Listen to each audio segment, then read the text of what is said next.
going here out west. The Spurs, the Wolves. There you go. All tied up, 2-2, heading into this pivotal game 5. We always say game 5s are pivotal. Pivotal game 5. Wow. That's a pivot right there for you. Yeah, it was. Last game, Victor Wembanyama, he was ejected early in the second quarter. He elbowed Naz Reid. Now, the NBA did say that there is not going to be any further discipline for that flagrant foul. Meanwhile, Anthony Edwards, he had 36 points in that game, so that's a huge reason additionally that they won. But now we turn to game 5. What do you, though? We haven't gotten a chance to hear what you thought of the elbow from Victor Wembanyama. You're a big man.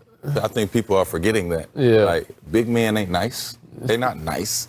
Like, you think that I was talked to nice when I didn't pass the ball to Amari Stoudemire the right way? You think somebody was talked to nice if they just start hacking a Kendrick Perkins, if they start hacking a Kurt Put him Thomas? in a full Nelson. Yeah, they will do that to you. I've known that plenty of times where even as a guard, I got to the basket a little too much one game and then somebody put me on my ass in the cameras. Yeah. Like, that's just what happened. Touch him up. Big Shaq would say that. Touch him up. I think that we forgot as we watched the series how many times Wemby hit the floor. He hit the floor over and over That's and what over. Mitch Johnson was saying. He kept asking for calls. He kept asking and looking around like, why can't anybody see it? After a while, his frustrations took over and he let everybody know, y'all do know I'm the biggest guy out here, right? Yeah, Does everybody remember I'm the alien? I'm the big guy with the long arms. I can hit you from over here. He grabbed his neck while he sat on the bench. Grabbed Harrison Barnes by the neck like he ain't 6'8". Sitting on the bench. So it's like, we can't sit here and act like a big man ain't supposed to be big. That's what big men do. After a while, they, boom, hit you on top of your head. I hate that it had to be Naz Reid. I hate that. But it's not something that's foreign in this league. We're not going to sit here and act like this ain't playoff basketball. Right. They're allowed to do that. That's where the bad boy Pistons came from. This is what it is. Well, now you imagine that turning the page to game 5, that the first ejection from Victor Wembanyama, the response is certainly going to be interesting. So let's dive further into this game 5, get our popcorn with our friend Michael C. Wright, who joins us now. You've been covering the series. Michael, though, we have some injuries that have popped up on the injury report. De'Aaron Fox, Dylan Harper, both of those guys are listed as questionable. So what is the Spurs' approach? How are they looking at this game 5, rather? Well, first off, on De'Aaron Fox and Dylan Harper, their statuses are going to be updated a little closer to tip-off. But I can tell you, I did see De'Aaron Fox at shoot-around earlier this afternoon, and it looked like he was suffering no ill effects from that ankle injury he suffered in the second half of Game 4. Now, as far as the approach goes, the San Antonio Spurs want to increase their physicality, and they really want to emphasize rebounding after being outscored in second chance scoring by like almost 10 points in Game 4. But Coach Pop, the legend, he's been taking part in some of this team's film sessions, and Devin Vassell said that he didn't want to give up too much about what Coach Pop had to say to them, but he did say that Coach Pop also talked about increasing that physicality and playing off 2 feet.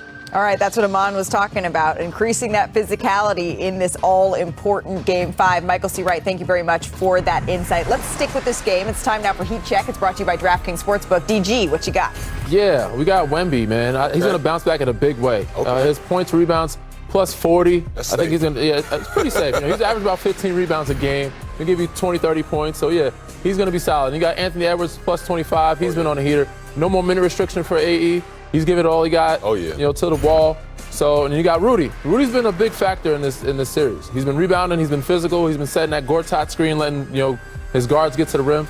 But he's been active, and I like what he's done. He's taken personal and put a chip on his shoulder about that Defensive Player of the Year finals. Not to mention, Ants had back-to-back 30-point games. So add all those up, you get plus 350, meaning $10 bet. You win $45 on DraftKings Sportsbook. All customers can get a profit every day of the NBA playoffs. Download the app. Use the promo code SCREEN when you sign up. With the Lakers, that was in 2020. LeBron, he's not made the finals in 6 consecutive years. He's a little older, right? But before this stretch, LeBron had never missed the NBA finals in more than 3 consecutive seasons. So after 23 NBA seasons, the 41-year-old, he's going to be an unrestricted free agent in the offseason for the first time in a long time. But it's not the first time that LeBron's future has been a major question, right? In 2010, after that second-round loss to the Celtics, that's when James made the decision to take his talents to Miami and South Beach. And then after winning 2 titles, 2 MVPs in 4 seasons in Miami, James came home. He returned to Cleveland, and then he made 4 straight NBA finals alongside Kyrie Irving, Kevin Love. My guy Shump was there for a bit, including the franchise's only NBA NBA championship in 2016. And then in 2018, that's when LeBron opted out of his contract. He signed with the Lakers. And at this time, his agent, Rich Paul, he said that 2010, it was about championships. So 2014, it's about delivering on a promise. 2018 is about doing what LeBron wanted to do. So what is it about now, right? He was swept in the second round by the defending champs, and a 41-year-old LeBron James, he leads the Lakers in points, assists in these playoffs. So the question is, what comes next? That seems like a great question for our front office insider, Mr. Bobby Marks. So Bobby, break down the factors here that LeBron is looking at. Yeah, I think it's basically, Malika, what does LeBron want here? Here's a player that's made close to $600 million in on-court earnings, certainly the championships that he's been able to win. You know, does he want to go to a team that has a chance to win a championship? Does he view the Lakers as a team that can win a championship? I think the other thing was, what do the Lakers want, right? Do they want to start building this roster solely around Luka Doncic and Austin Reeves moving forward? But listen, whatever LeBron wants to do, and we all can agree that he still can play at a high level on the court. If he still wants to play, there will be a long list of teams that would certainly want his services, but not at the price tag of $50 million plus that he was earning this season. Well, sure, but he said as long as he still loves the process, he wants to keep playing. And from what we see, it seems like he still loves the process. What do you expect these next several months to look like? I don't expect too much of a pay cut. I know he might not get the whole that 50. $600 million that we were just talking about doesn't. Okay. Money add up, and monies make things make sense. So I could expect him to do that, but I expect him to have a good time. But I expect him to still be on that diet. What did he say? He cut ice cream? Yeah, just a little bit. The ice cream or the cookies? Yeah, one of the two. Cookies. One of the two. Yeah. He cut that. You know what I'm saying? I expect the weight to stay down. Everything like that. Yeah. I think the only reason why he's playing is because he loves the like. There's no 40-year-old in the world that wants to continue to play unless they really enjoy the process. So I don't doubt him there. Right now, I think it just looks like him, actually enjoying his offseason some. He's picked up golf. I feel him. He's going to be at the driving range, maybe on his cigars or whatever. He's drinking his wine. Yeah. But he's going to look at all the options that's presented on the table. Right. I think he ultimately wants to stay in Los Angeles, be with his family, be around his kids, and be a Laker and finish there. But again, he knows what he's worth. He knows, he can take a cut. But he also knows, I don't think championship, of course, he wants to win. Right. But I don't think it's the main priority. I think he wants to go out the way he wants to go out. Well, junior, senior action? Yes, because it's like him winning a championship as a third or fourth option. I don't know if it holds as much weight or value to him as it does as if he was a number one option. But when he has looked at whether or not there is some maneuvering to do with contracts in the past, he likes to know the reason, right? Is it to bring back a team around him? Is it to help the Lakers re-sign other players that help them stay competitive, even if it's not necessarily Oklahoma City, right? And the Lakers have a lot of key free agents here. LeBron, yes, but also Austin Reeves. He has that player option that they're looking at, and he is probably going to opt out of that player option, right? Here's Rob Pelinka a little earlier today. Here's what he had to say about Austin Reeves. He started his journey here as a Laker and has made it very clear to us that he wants his journey to continue as a Laker, and we feel the same way. We want his odyssey to continue to unfold in the purple and gold. As you know, Dave, there's rules and timing to all of that, but I think both sides have made it abundantly clear that we want to work something out where he continues his prolific career here. All right, so Rob Pelinka wants Austin Reeves to stay in the purple and gold. Bobby, what do you make of the decisions that are ahead here for LA? How would you sort through them?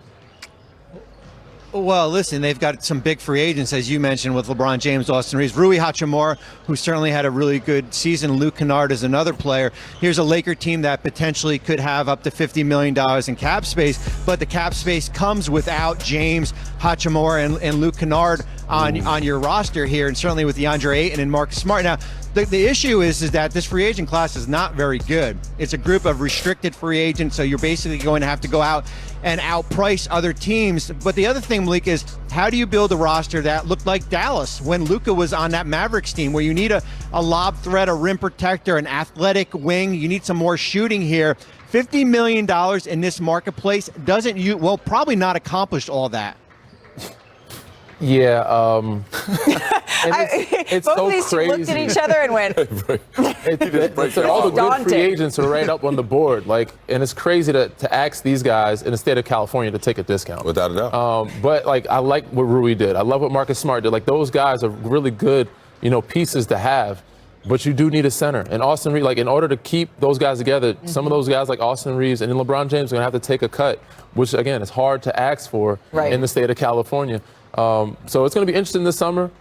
They're going to have to figure out, who's priority out of those role guys, but they're going to try to keep some of those guys around. Amon said, bet. That's spoken like someone who lives in California and someone who lives in Atlanta. Get the Bobby, bag for the